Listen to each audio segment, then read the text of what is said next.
সুধী ভক্তগণ, বর্তমানটা আমি রয়েছি গয়া কাশী। এই গয়া এখানে পিতামাতার উদ্দেশ্যে পিণ্ডদান করা হয়। তো আমরা সবাই সেই স্থানে পৌঁছাচ্ছি। এই হচ্ছে বিষ্ণুদ্বার মন্দির, মানে বিষ্ণু মন্দিরের গেট, এই দিকে যেতে হবে। আর এখানে কামাখ্যা মন্দির, বিষ্ণুপাদ মন্দির, কামাখ্যা মন্দির রয়েছে। এইসব পাশে ফুল ফল নিয়ে মন্দিরে পূজার জন্য নিয়ে যেতে হয়। এখান থেকে ওই যে মূল মন্দির দেখতে পাচ্ছেন, ওই যে চূড়া দেখতে পাচ্ছেন, ওইটা বিষ্ণু মন্দিরের মূল গেট। হরে কৃষ্ণ ভক্তগণ, আমরা মহাপ্রভুর বিষ্ণু পাদদেশে এসে গেছি। এটা হচ্ছে মূল মন্দির, এই চূড়া দেখতে পাচ্ছেন, এটা হচ্ছে মূল মন্দির।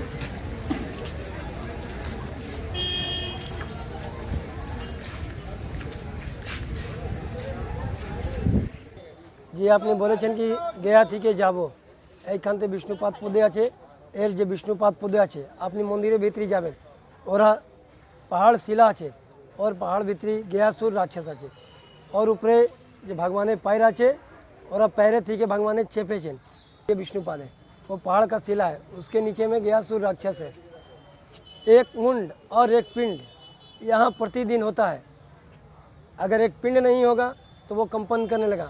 ये विष्णु शमशान है, बगल में नदी है, वहाँ पे शमशान है, वहाँ पे प्रतिदिन एक बॉडी जलना है। जैसे अभी 2 साल लॉकडाउन हो गया तो लोग यहाँ पे उसका पुतला बना के जला रहे थे।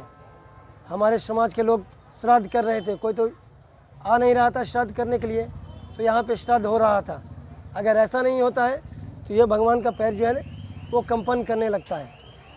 उसके नीचे गयासुर है, उसके पैर के ऊपर में भगवान का, जैसे हम लोग का ये पैर है, वो भगवान का 5 उंगल बना हुआ है, एक यहाँ है, एक काशी में है।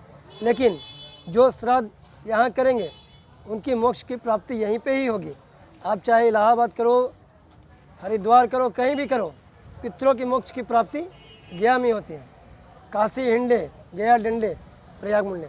काशी में दर्शन करने का है, प्रयाग में मस्तक मुंडन है, और गया में दंड का है।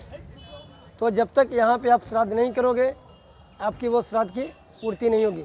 जब तक यहाँ पे आशीर्वाद नहीं लोगे पंडित जी से, कोई फ़ायदा नहीं। आप चाहे कितना भी खर्च कर दो, कहाँ भी चले जाओ, गया की में ही मोक्ष की प्राप्ति होती है।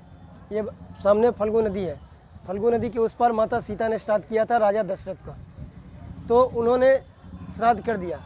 उसमें कोई प्रूफ होना चाहिए कि किस कैसे किए आप, कोई सामग्री था नहीं। शाम हो गया था, शाम को सूर्यास्त के बाद श्राद्ध नहीं होता है। सूर्यास्त मान लीजिए 5 बजे तक है तो होता है, उसके बाद वो श्राद्ध नहीं होता है। अगर कोई करता है तो वो प्रेत काल में चला जाता है। ऐसे तो करने वाले लोग आते हैं, आज तो लोग हाई फाई है कि हमारे पास टाइम नहीं है, ये है, लोग अपना करके चले जाते हैं, लेकिन उसका कोई फ़ायदा नहीं है। तो 5 को साक्षी में रख के जब माता सीता ने श्राद्ध किया था, फल्गु नदी, तुलसी पत्ता, ब्राह्मण, गौ और ये जो बट वृक्ष है, 5 को, तो जिसमें 4 ने झूठ बोल दिया। ब्राह्मण ने बोल दिया कि हमने नहीं देखा, ब्राह्मण को श्राप दिया कि तुम सदा हाथ फैला के मांगते ही रहोगे। तुलसी को बोला तुम्हारी पूजन होगी लेकिन तुम गंदे जगह में जन्म लोगे। जैसे देखते होंगे कहीं भी तुलसी होती है, लेकिन उसकी पूजन हम लोग करते हैं, भगवान को भोग के लिए लगाते हैं। तीसरा आ गया गौ, गौ ने भी बोल दिया कि मैंने नहीं देखा, तो उसको श्राप दिया कि तुम्हारा पूरा शरीर शुद्ध रहेगा लेकिन तुम्हारा मुख अशुद्ध रहेगा। गाय अगर मुँह लगा देती है तो हम लोग उसको जूठा बांधते हैं, लेकिन उसकी गौ को पूजा करते हैं, कुछ को पूजा करते हैं, गौदान करते हैं, तो उसे भी श्राप मिल गया। अब आ गया फल्गु नदी, ये तो गुप्त गंगा है, इसने भी बोला कि मैंने नहीं देखा, तो इसको श्राप दिया कि तुम गुप्त रहोगे। गुप्त रहोगे यानी जब रेत हटाएंगे ना 2, 4, 5 फीट, तो उसके नीचे से वो जल आएगा, बाकी दिन ये सूखा रहता है। अभी आप नदी जाओगे तो ये बरसात का, जब बरसात होगा तो इसमें पानी आ जाएगा, बाकी दिन ये सूखा रहता है।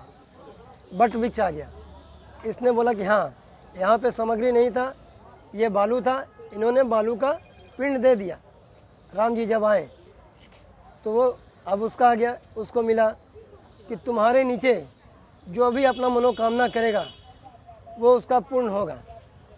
कभी भी वो देखते हैं चाहे जहाँ भी हो बट वृक्ष वो सूखता नहीं है, चाहे कितना भी गर्मी पड़ जाए, कुछ भी हो जाए, सदा दिन वो हरा भरा रहता है। उसका आशीर्वाद मिला वो, इसलिए सब दिन हरा भरा रहता है। बोलिए श्री चैतन्य महाप्रभु की जय। के विष्णुपाद पद्म दर्शन किए थे, यहीं पर ईश्वर पुरीपाद का दर्शन किया और उन्होंने गुरु चरणों का आश्रय लेके यहाँ दीक्षा प्राप्त किए थे। और ये मंदिर है, अंदर जाके हम विष्णु चरणों का दर्शन करेंगे। विष्णु चरण दर्शन मात्र जीवों का किए हुए शरीर से, वाणी से, मन से सभी प्रकार के पापों का तत्क्षणात समूल समाप्त हो जाता है। ऐसे विष्णु मंदिर को हम दर्शन करके हम आगे चलेंगे। बोलिए श्री विष्णुपाद पद्म की, श्री गया तीर्थ की, अक्षय वट की जय। जय श्री राधे श्याम।